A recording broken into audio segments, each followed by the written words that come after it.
ஹாய்ங்க, எல்லோரும் எப்படி இருக்கீங்க? இன்றைக்கி நம்ம வீட்டில் சுவையான வாழைப்பழம் பணியாரம் எப்படி செய்யலாம் பார்த்தலாங்களா? அதுக்கு 2 வாழைப்பழம், 2 ஏலக்காய், 2 ஸ்பூன் நாட்டு சக்கரை போட்டுக்கலாம். என் பையன் இனிப்பு அதிகமாக சாப்பிட்றனால நான் சர்க்கரை கொஞ்சம் அதிகமாக போட்டிருக்கேன். உங்களுக்கு எவ்வளோ தேவையோ அவ்வளோ போட்டுக்கோங்க. அப்புறம் 1 1/2 ஸ்பூன் அளவுக்கு கோதுமை மாவு, கொஞ்சமாக உப்பு, தேவையான அளவுக்கு தண்ணி ஊற்றி எடுத்துக்கோங்க.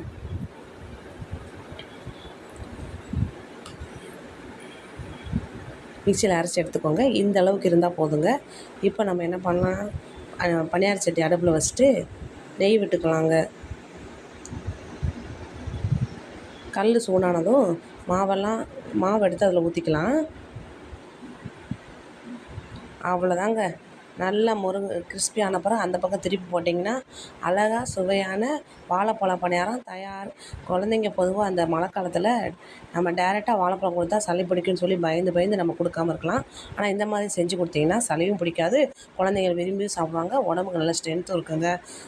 பிடிச்சிருந்தால் லைக் பண்ணுங்கள், சப்ஸ்கிரைப் பண்ணுங்கள், கமெண்ட் பண்ணுங்கள். தேங்க்யூ, பாய், டாட்டா.